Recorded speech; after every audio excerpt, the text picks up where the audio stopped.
Played that one close.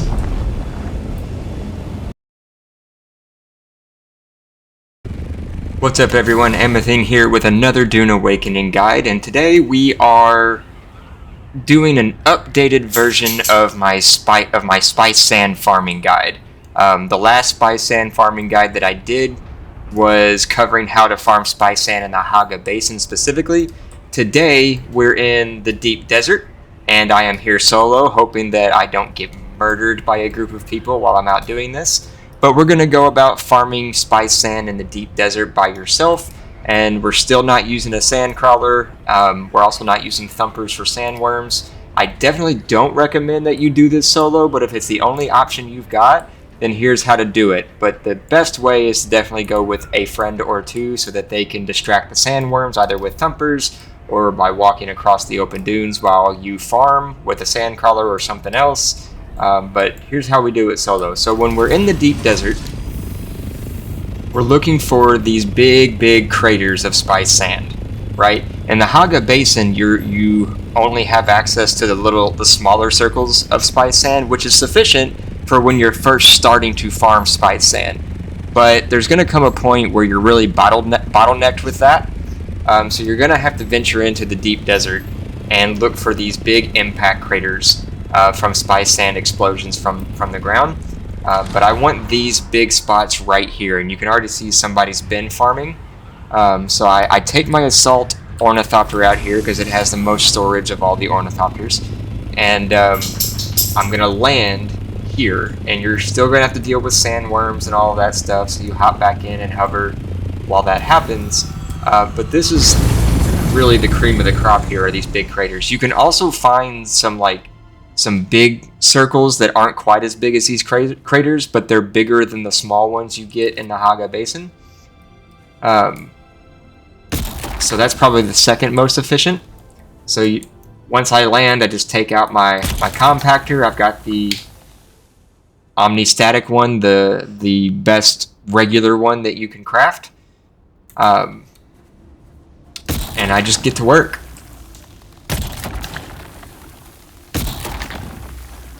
I tend to go for 5 or 6 of these shots at a time, maybe a little more. And that way I can run back towards my ornithopter, picking them up as I go. And that way, if a sandworm comes out, I'm already heading in the direction of my ornithopter. Take that. Sometimes you can have fun with it too. I'll make little designs on the floor, like this little crater. I was farming this same crater yesterday. And for reference of where I am, open up my map here. I'm in sector F1 on my server where this crater is. It might be different for you. And there's more than one available at any given time usually. There's not necessarily one in every sector, but there is going to be one in multiple sectors at a time. And remember, this changes every week with the Coriolis storm. So keep an eye out for that. They also might spawn throughout the week in different spots. But this one has been an F1 on my server for the past couple of days. And what I mean by making little designs with it and stuff is like when I'm carving my spice sand path, like I might go in a straight line. You can try to carve a word. I didn't do this successfully because I got too much sand and I had to take it back to base. And by the time I got back, somebody had started farming in the area and ruining my design, but that's okay. I was trying to carve help into the crater for people to see from above, but I didn't make it all the way. I think I got halfway through E before somebody ruined it. Oh, I'm getting a worm. Let's go ahead and pick this up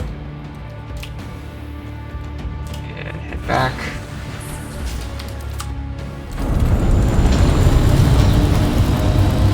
I don't see it on my right. There it is. So I just hover here for a minute, kind of like on the Haga Basin if you're not using a sand crawler. Even if you are, though, those still send out vibrations. Just kind of hover here for a second till it goes away. When I can no longer see it moving is when I'll land back down. Let's see if I can carve a path to that person's spot. Let's see how far I make it.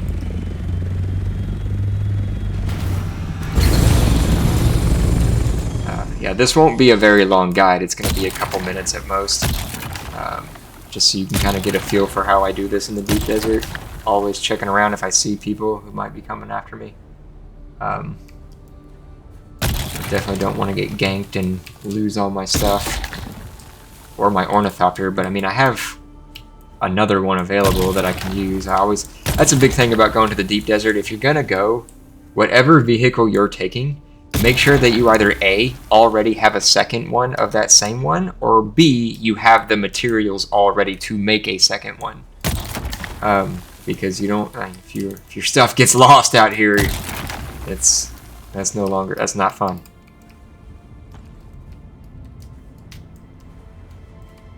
A hard time targeting. There we go.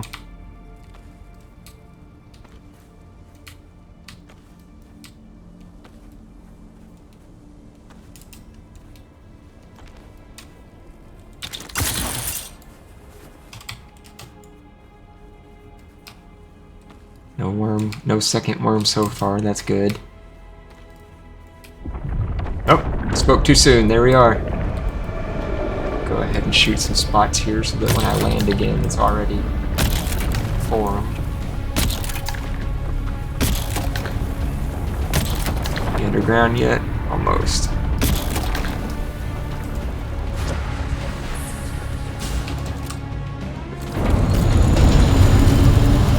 We'll go ahead and land closer. Also, I don't know if anybody's noticed this, but when you're hovering above a sandworm while it moves like that, if you're low enough that the sand that elevates as it's burrowing underground, if you're low enough to that, it'll like push your ornithopter several feet away.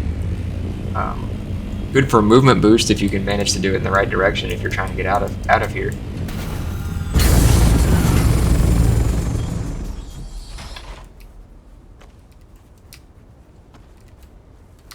So, and I know taking the assault ornithopter is probably not everyone's favorite thing because of how slowly it moves compared to the scout. The sole reason I bring the assault one is because of the extra storage space. It has not quite twice as much storage room as the scout. Sorry, my dog's shaking his head a lot. I know you can hear his collar in the background. But anyway, literally just for the assault, the amount of storage that the assault ornithopter has compared to the scout is the only reason I bring that.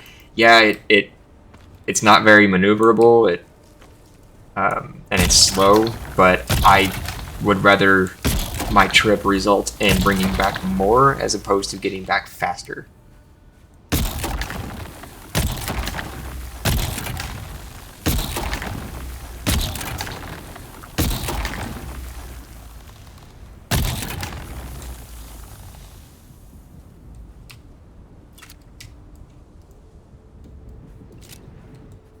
We're going to keep letting that recharge for a second while I pick some of these up.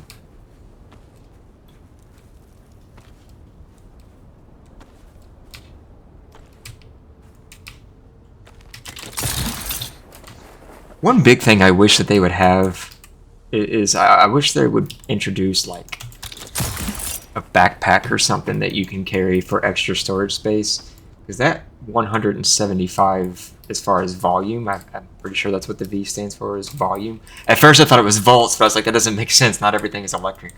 Anyway, I wish they would introduce a backpack, even if it just increases your storage, your volume capacity by like even 25, like even 200 would make me happy, or 250. Or maybe have like different sizes, right? Like different size backpacks. You know, one is a small one that increases your volume by 25, giving you a max of 200. Maybe the next level is like 225, 250. Maybe like the biggest one gets you all the way to like 300, so it's like 125 as far as volume. Just 175 doesn't seem like enough, especially in some of these deep desert research stations where you can get a lot of materials, like the plasteel plates and all of that, and then your plasteel armor composites, your in-game materials. That 175 doesn't seem like very much, especially when you take into consideration how all of the stuff you're carrying on you that you're actively wearing counts towards your volume capacity. plus your ammunition. I need to put these Solari in the bank for sure. I mean, that's not taking up volume, but it is taking up inventory slots. But yeah, something to increase your character's carry capacity would make me happy at some point, even if it's not like a stellar amount. Even if they just doubled it to like 350 total, or just 300 max would make me happy too. Backpacks that you can put on, something like that. Alright, we managed to get to this person's zone successfully. I'm not gonna keep going outward from his spot. I want him to have his area. Yeah, I'm nice like that sometimes. Not that it matters. I mean, there's plenty here that he or she could get. But let's go a different direction. Let's see what kind of paths we can make here. There's just something cathartic to me about making little pathways or designs. It's like saying, hey, I was here.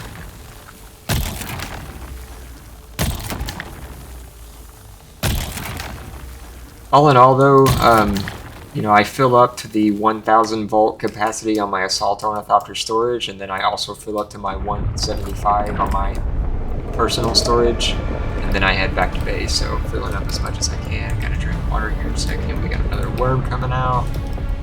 Well, technically it's the same worm, but he's back.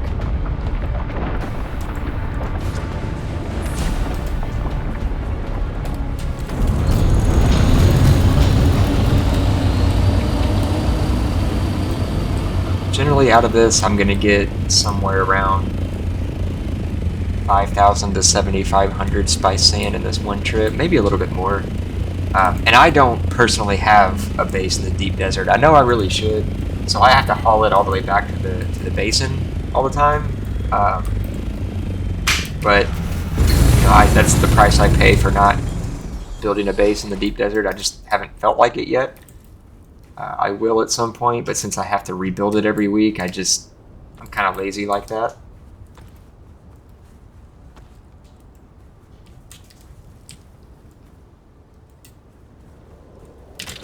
Going here.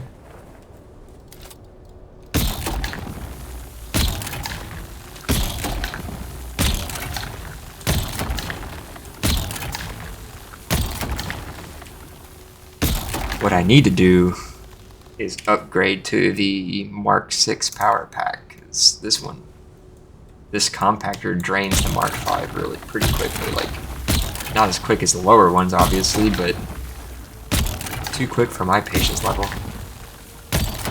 Okay, already not enough power. And now I'm overheating.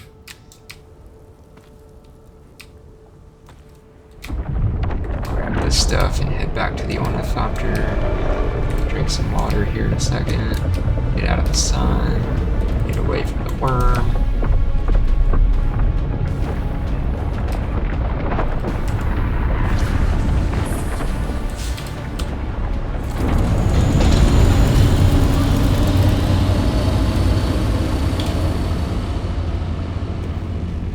Drink.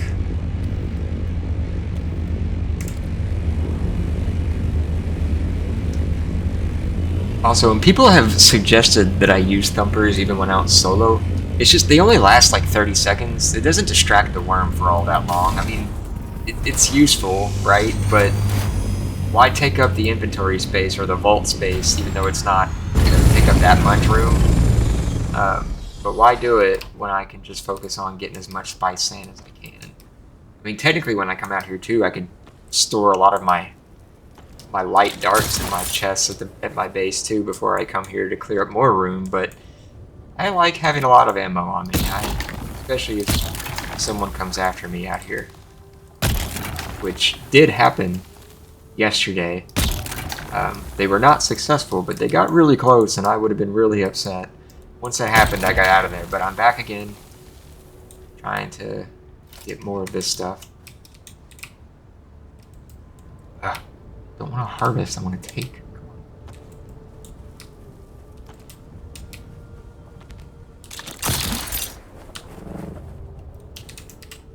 Stay in the shade here for a second.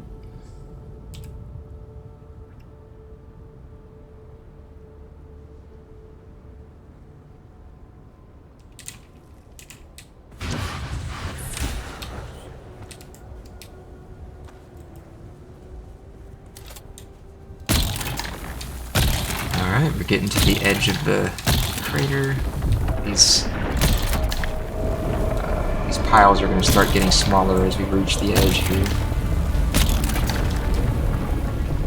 Which I know is not like the most efficient way to do it, heading towards the edge and as the piles get smaller.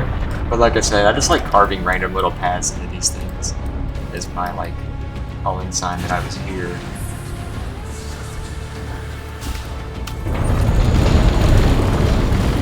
Woo! Played that one close.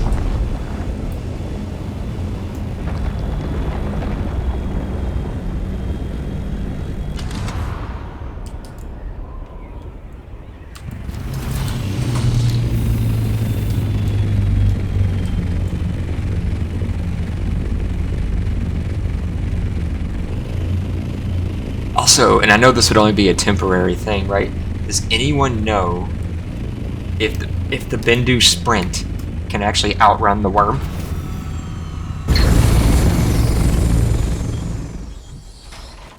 Let me know in the comments if it can, because that'd be a fun little thing to do if you're feeling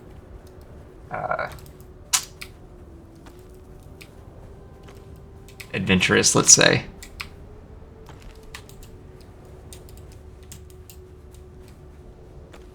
Well, my storage is full, so we're gonna fill up my regular inventory and head back to base.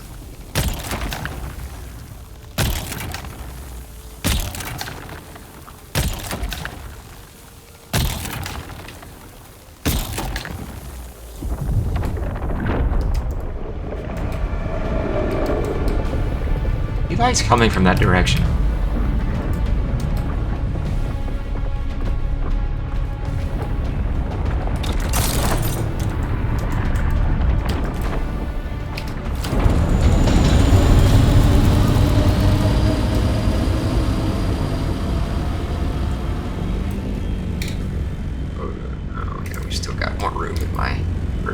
Storage here.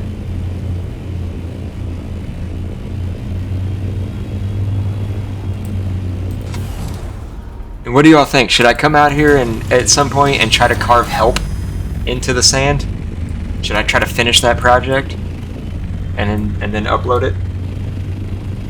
That might be fun to try.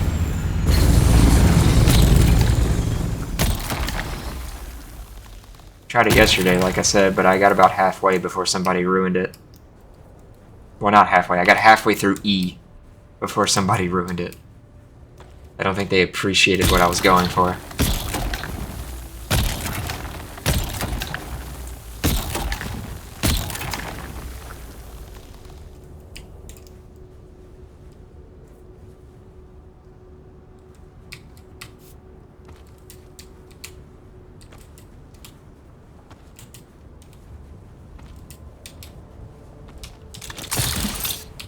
Alright, full up. We're gonna head back to base.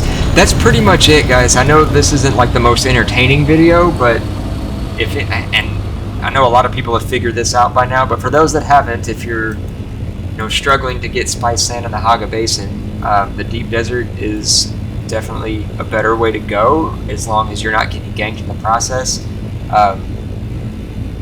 If you don't want to go solo, which I don't recommend that you do, because you are going to run into some hostile people out there, which is part of the point of the deep desert anyway, besides just getting in-game materials. And I know they put those PvE zones in, but still the most lucrative way to get in-game materials, including spice sand, is going to be venturing out into these PvP zones.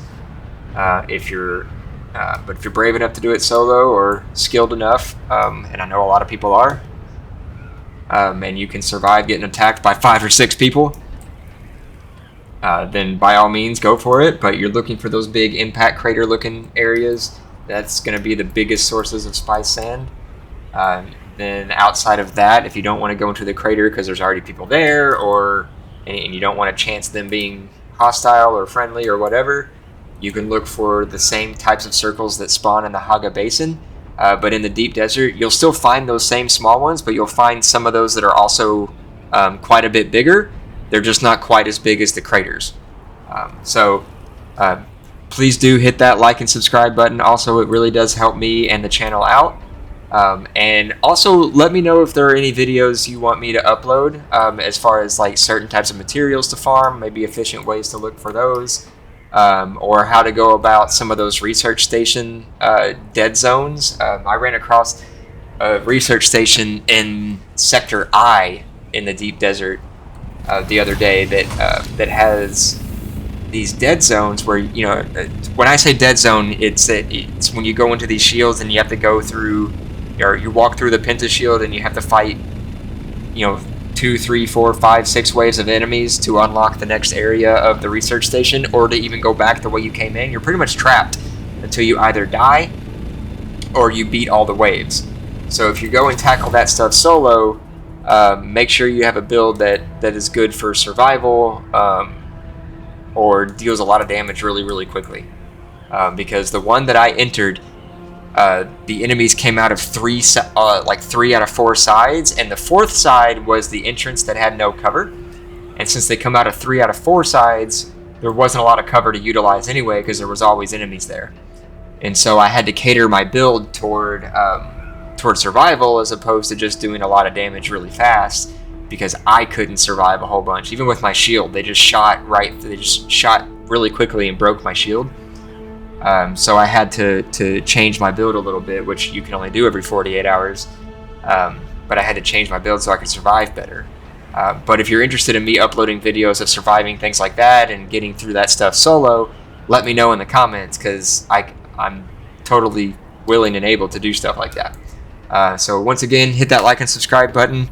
Thanks for watching. Thanks for listening. And remember, power is gained, glory is earned. Amethine out.